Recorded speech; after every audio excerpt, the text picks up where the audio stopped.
नमस्कार दोस्तों, हमारे चैनल में आपका स्वागत है। आज हम एक बहुत ही रोचक विषय के बारे में बताने वाले हैं, लेकिन हमारी आपसे विनती है इस वीडियो को आप पूरा सुनें। आज हम आपको बताएंगे भगवान शिव का जन्म कैसे हुआ, भगवान शिव के माता पिता कौन हैं।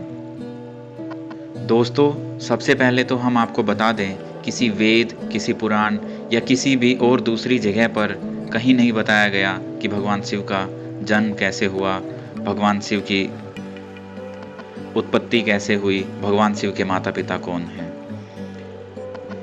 जब भगवान शिव ने सोचा कि सृष्टि का निर्माण किया जाए, तब उन्होंने भगवान विष्णु को जन्म दिया।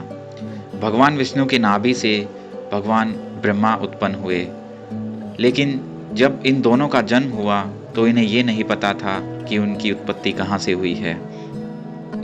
दोनों ही बहुत शक्तिशाली थे, दोनों में बात बात पर बहुत लड़ाई हुआ करती थी। दोनों में कौन सबसे ज़्यादा बड़ा है, इस बात पर वो हमेशा आपस में लड़ते रहते थे। तब भगवान शिव ने एक विशाल पत्थर या कहें लिंग के रूप में दोनों के बीच में आ गए, जिसमें से बहुत तेज ज्वाला निकल रही थी। और फिर ये आकाशवाणी हुई कि जो इस लिंग का आरंभ या अंत पता लगाएगा वही सबसे शक्तिशाली होगा। भगवान विष्णु नीचे की तरफ गए और भगवान ब्रह्मा लिंग के ऊपर की तरफ गए, लेकिन काफ़ी समय बीत जाने के बाद उन दोनों को ये पता नहीं लग रहा था कि इसका आरंभ या अंत कहाँ आएगा। भगवान विष्णु को समझ में आ गया कि ये कोई लीला है, और उन्होंने अपनी हार मान ली और वापस जहाँ से उन्होंने अपनी यात्रा शुरू की थी वहीं पर आ गए। इसके बाद भगवान शिव ने भगवान विष्णु को आशीर्वाद दिया।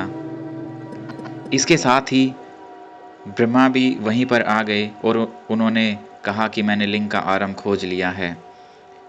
तभी एक और आकाशवाणी हुई और कहा गया कि ये शिवलिंग है और इसका ना ही कोई आकार है, ना ही इसका कोई आरंभ है, ना ही इसका कोई अंत है।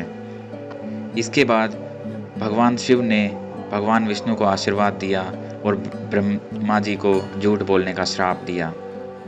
इसके बाद से ब्रह्मा और विष्णु ने शिव जी से प्रार्थना की कि भगवान आप हमारे जैसे समान रूप में हमारे साथ रहें। तब भगवान शिव उस लिंग से बाहर आए, जिन्हें शिव शंकर महादेव कहा गया। तो दोस्तों, इस बात का जवाब ये है कि भगवान शिव का ना ही कोई जन्म हुआ है और ना ही कोई मृत्यु हुई है, ना शिव का आरंभ है और ना शिव का अंत है। भगवान शिव निरंकार हैं और उनका कोई आकार नहीं है, ना ही उनकी कोई उम्र है। ऐसा माना जाता है कि जो आत्मा या चीज़ जन्म लेती है उसे मरना भी होता है, जो शुरू होता है उसे ख़त्म होना ही होता है, लेकिन भगवान शिव पर ये सब चीज़ें लागू नहीं होती। भगवान शिव इन सब से परे हैं। भगवान शिव का ना ही कोई जन्म हुआ है और ना ही उनका कोई अंत होगा। भगवान शिव शंकर जिन्हें हम जानते हैं वो उस लिंग से बाहर आए। ये उनका जन्म नहीं था, ये बस एक आकार ग्रहण करना था। उम्मीद है दोस्तों आपको हमारी यह जानकारी अच्छी लगी होगी। हमारा आपसे निवेदन है, अगर जानकारी अच्छी लगी तो हमारे वीडियो को लाइक कीजिए और हमारे चैनल को सब्सक्राइब करें। धन्यवाद।